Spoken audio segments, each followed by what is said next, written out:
Pada zaman dahulu, di sebuah daerah di kota Baghdad, ada seorang perompak yang sangat terkenal. Kehidupannya hanyalah bergantung kepada hasil rompakan sahaja. Tidak ada seorang pun yang berupaya menghalang dia daripada melakukan perbuatan yang keji itu. Pada suatu malam, perompak itu telah berjaya memasuki sebuah rumah. Dia menyangka akan mendapat hasil yang banyak dari dalam rumah itu. Setelah puas dia menggeledah rumah itu, malangnya dia tidak menjumpai sesuatu apapun yang berharga. Apa yang didapatinya adalah beberapa bungkusan kain. Dia pun mengumpulkan semua bungkusan tersebut untuk dibawa keluar. Setelah penat dia memunggah bungkusan-bungkusan itu, dia terasa terlalu penat. Lalu dia berehat. Tatkala matanya hampir terlelap, dia terdengar bunyi orang masuk ke dalam rumahnya itu. Dia merasa terlalu takut, lalu mencari tempat yang boleh dijadikan tempat perlindungan. Maka dia cuma mendiamkan dirinya di dalam kegelapan rumah itu. Dari tempat dia berdiri, dia ternampak seorang lelaki tua masuk ke dalam sambil memegang sebuah lampu di tangannya. Oleh kerana rumah itu kecil dan diterangi pula dengan lampu, akhirnya tuan rumah itu ternampak perompak itu berdiri di satu sudut di dalam rumahnya.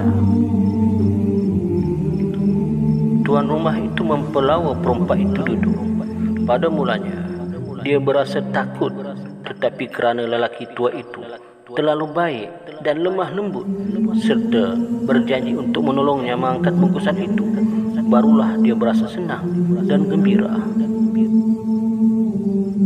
Kata orang tua itu, "Bungkusan kain baju ini takkan boleh kau angkut seorang diri. Lebih baik kita jadikan 2 bungkusan besar. Kemudian engkau pikul 1 bungkusan dan aku pikul 1 bungkusan."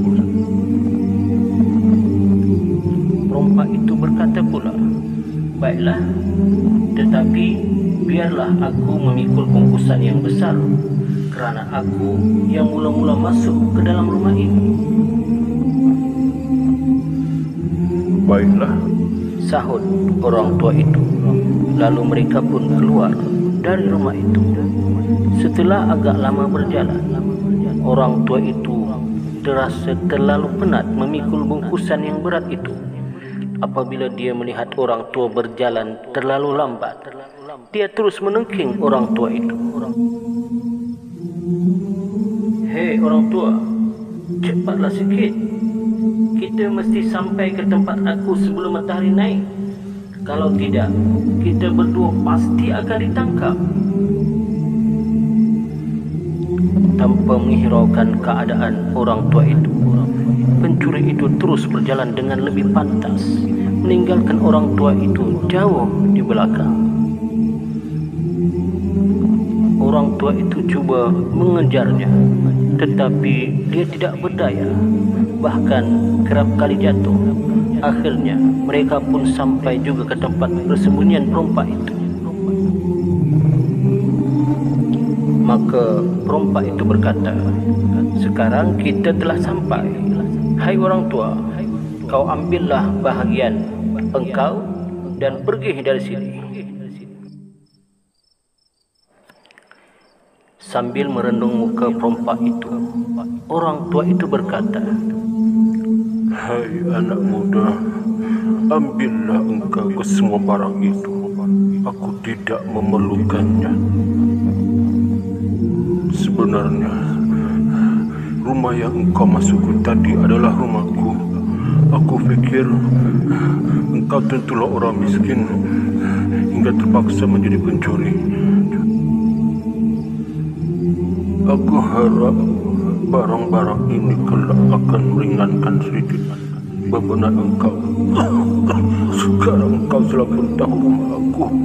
Apabila memerlukan bantuan, datanglah ke rumahku." Setelah orang tua itu pergi dari situ, pemuda itu menjadi tercengang seolah-olah tidak percaya apa yang berlaku sebentar tadi. Dia begitu heran memikirkan kebaikan orang tua yang luar biasa itu.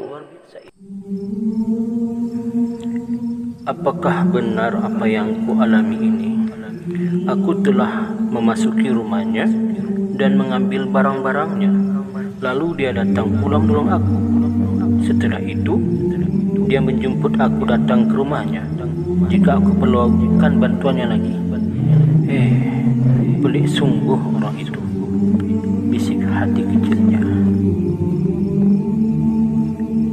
Setelah sekian lama dari kejadian yang lalu, perompak itu pergi semula ke rumah orang tua itu pada waktu siang. Sebaik sahaja dia sampai di halaman rumah orang tua itu, dia nampak seorang lelaki sedang mengutuk kayu. Lalu dia pun bertanya, "Wahai saudara, saya ingin tahu siapakah tuan punya rumah ini?"